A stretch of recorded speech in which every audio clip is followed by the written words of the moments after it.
Bismillahirrahmanirrahim. Assalamualaikum warahmatullahi wabarakatuh. Alhamdulillahirabbil alamin wassalatu wassalamu ala Rasulillah wa ala alihi wa mawalah. Amma ba'd. Para penonton, para pendengar, para shaimin dan shaimat yang dirahmati Allah Subhanahu wa taala. Alhamdulillah, hari ini sudah kita memasuki ibadah puasa pada hari yang ke-10. Berarti kita sudah melewati dan atau akan melewati 10 hari pertama dari bulan Ramadan, di mana Allah menurunkan rahmat-Nya. Kemudian kita akan segera masuki nanti besok pada tanggal 11, itu kita memasuki masa maghfirah. Itu 10 hari kedua itu masa pengampunan dosa. Dan nanti pada hari-hari ke-30 yaitu masa pembebasan kita dari api neraka. Insya Allah semoga kita senantiasa dalam keadaan sehat walafiat. Tema kultum kita pada hari ini masih berkaitan dengan kesolehan seperti yang kemarin sudah kita jelaskan. Tapi hari ini saya ingin menegaskan apa yang diperlukan sehingga kita dapat menjadi seseorang yang soleh dan amal soleh itu kita wujudkan. Jadi sarana apa yang perlu kita siapkan agar kita menjadi manusia yang soleh dan kita dapat mewujudkan amal yang soleh. Paling tidak ada 3 fasilitas yang kita perlukan untuk menjadi manusia yang soleh dan mewujudkan amal yang soleh. Yang pertama adalah ilmu. Yang kedua, niat untuk beramal soleh.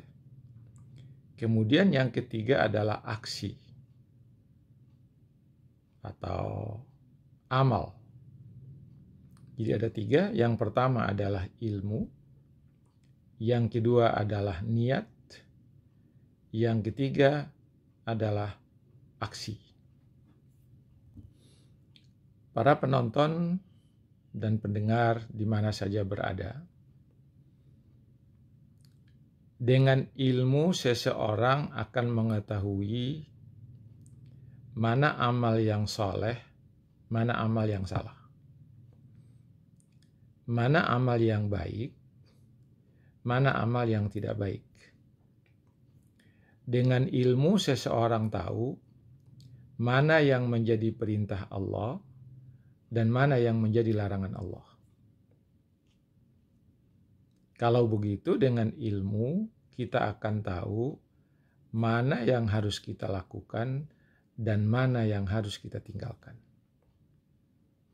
Karena itulah maka mencari ilmu itu sesuatu amal yang memang diperintahkan oleh agama. Belajar itu mulai dari kecil, tidak ada batasnya sampai kapanpun.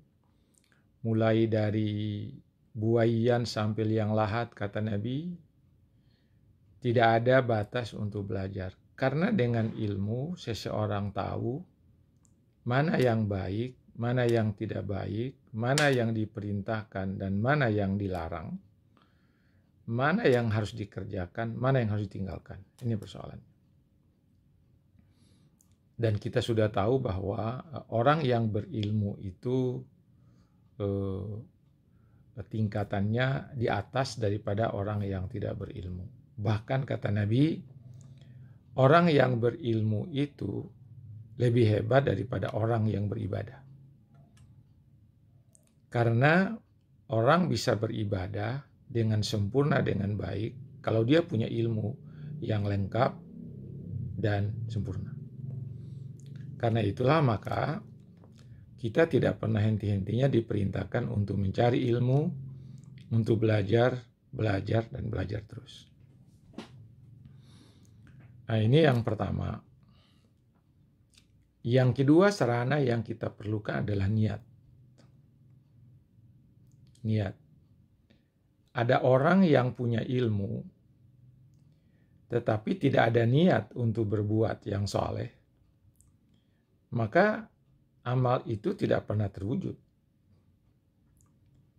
Maka seseorang yang mau melaksanakan sesuatu dimulai dengan niat atau keinginan untuk melaksanakan sesuatu itu.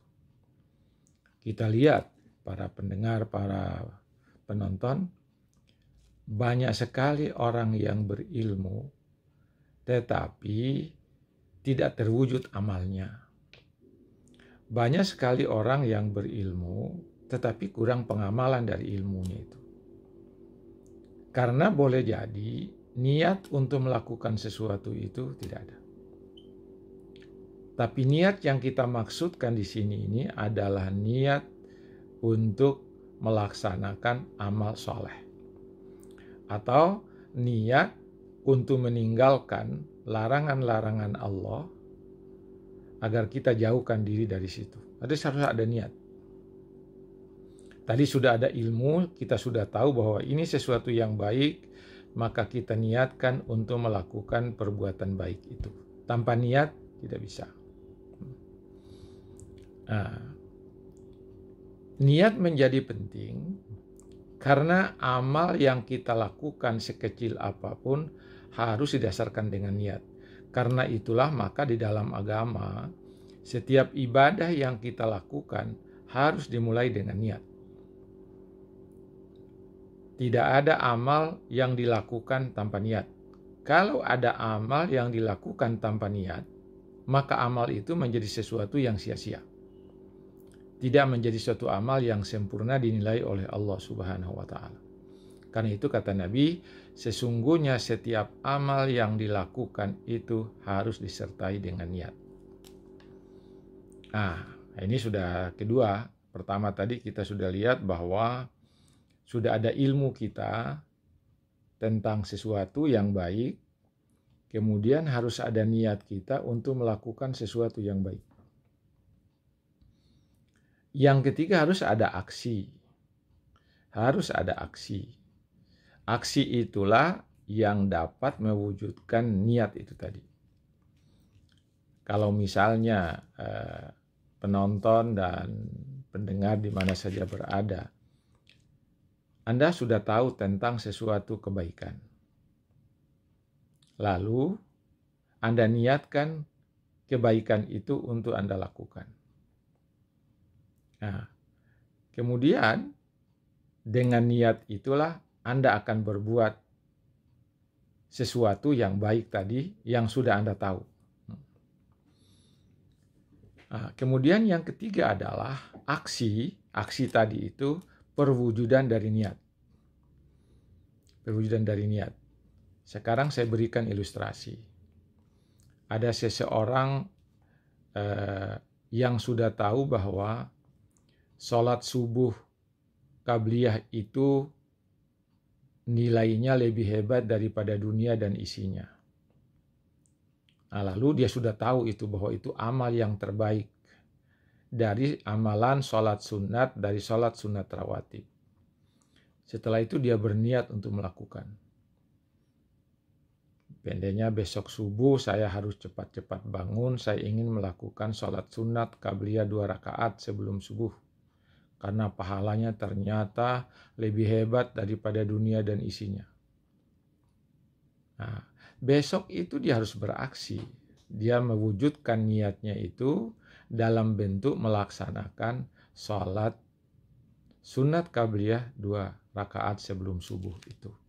Jadi ilmunya tadi dia sudah tahu, kemudian dia sudah berniat, kemudian yang ketiga dia sudah mewujudkan amalnya itu dalam bentuk aksi. Ya. Banyak orang yang punya ilmu, kemudian punya niat, tetapi banyak orang yang tidak bisa mewujudkan niatnya karena aksinya tidak ada. Padahal tiga-tiganya itu harus dilakukan. Kita cari ilmunya, kemudian kita niat untuk melaksanakan sesuatu ilmu yang kita pandang baik tadi, atau ilmu tentang kebaikan tadi, kemudian kita harus beraksi. Walaupun di dalam hadis disebutkan oleh Nabi, itu pesan Allah kepada Rasulullah ketika bermi'raj, ya Muhammad, seandainya ada umatmu yang berniat melakukan sesuatu, maka niatnya itu saja saya kasih nilai 1. Jadi berniat saja sudah dapat 1. Kemudian kalau dia sudah mampu mewujudkan niatnya itu, maka aku akan berikan 10 nilai. Jadi kalau kita dengan ilmu kita tadi, kemudian kita berniat melaksanakan amal, kemudian kita mewujudkan niat itu, maka kita dapat 11 pahala yang dikasih oleh Allah. Tapi yang tidak boleh itu niat terus, kemudian tidak beramal. Itu yang jadi dapatnya hanya pahala niatnya terus, niat kebaikan. Sebaliknya, kalau ada umatmu itu, seseorang dari umatmu yang berniat melaksanakan kejahatan, dan niatnya tidak terwujud, saya tidak kasih 1 dosa. Tidak. Tetapi kalau dia mewujudkan niatnya itu dalam bentuk aksi, maka saya akan memberikan 1 dosa saja. Ini ada dalam hadis Nabi. Ini Bapak Ibu, para pendengar dan para penonton di mana saja berada, ini penting untuk mewujudkan kemarin itu 4 dimensi soleh itu. Soleh individual, soleh sosial, soleh lingkungan, soleh terhadap Tuhan. Ada 3 sarana yang kita perlukan agar kita menjadi manusia soleh dan agar kita dapat melaksanakan amal soleh. Yang pertama, kita harus rajin mencari ilmu, membaca, mendengarkan ceramah, menghadiri pengajian. Kemudian yang kedua, kita harus ada niat untuk melakukan amal soleh tersebut. Kemudian yang ketiga, harus kita aksi untuk mewujudkan niat itu. Jadi ingat, ada ilmu, ada niat, ada aksi. Insya Allah kita akan menjadi manusia soleh, dan insya Allah kita akan melahirkan amal-amal soleh. Saya kira itu dulu kultum kita pada hari ke-10 dari bulan Ramadan ini. Semoga kultum ini ada manfaatnya bagi kita sekalian.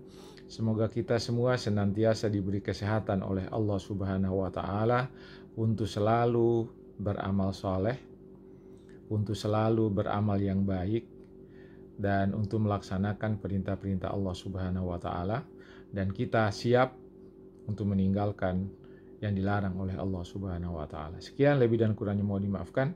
Assalamualaikum warahmatullahi wabarakatuh.